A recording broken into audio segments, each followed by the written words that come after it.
What I love most about this book is the fact that anyone can work through it according to their own schedule. You don't have to work on it every day or even every week. You can just take the time to process the information and build it the way that it should be built, with time and intention.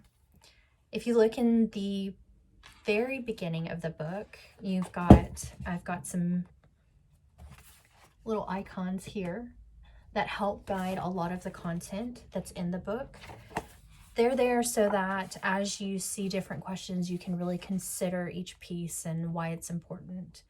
So some of them are for self-reflection and personal assessment, which is, what am I doing and what is the purpose behind why I am doing this?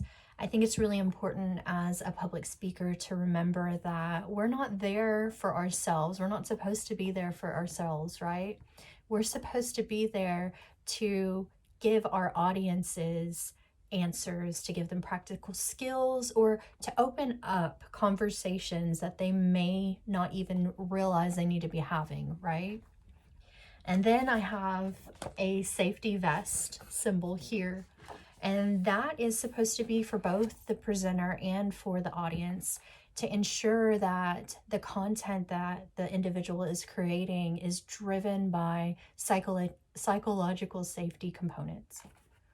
I think so often we have these different speakers that come out and they want to shock and they want to tell you these terrible stories in such a way that can oftentimes create traumas. So it's really important that we build intentional content and ensure that we're taking care of everyone involved. Then, of course, you have your audience. And so you've got a little audience symbol here. And it's really important to keep their perspective and their needs at the forefront of what you're doing when you're developing your story and when you're developing your content. I often tell people that I don't want to be an expert, because I think that when we get into the realm of being experts, too often we forget what it's like for someone who has no exposure to any of this information. So I do my best to ensure that I'm intentional in meeting the needs of the audience. And sometimes that's just making sure that when you're talking to coordinators or event planners, that you ask, what are they having conversations around when it comes to this type of content? Then the next symbol is the tool symbol.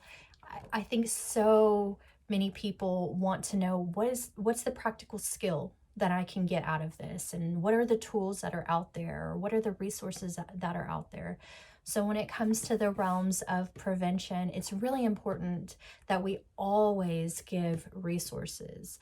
That means when we're marketing events, that we give 1-800 numbers, or we give them access to apps that are out there, or we give them assessment tools, or whatever it is that's relevant to the realms that you're speaking in.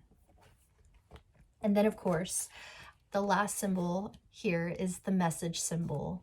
And that's really about the content of your story, your personal story. What is the messaging that you're trying to share? And what is the purpose of that messaging? It shouldn't be, let me just shock you with trauma and the things that I've experienced. Because yes, you can connect through that, and people can feel empathy, sympathy, pity. They can feel all of those things, but how are those feelings going to be put to use? I think so many people leave those types of events and feel drained in a way emotionally, and they don't know what to do next, right?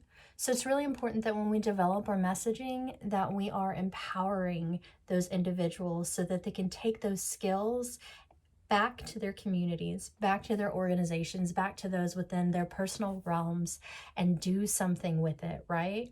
Use that story in a way that's going to create action, and through that action, hopefully see wonderful ripples of change.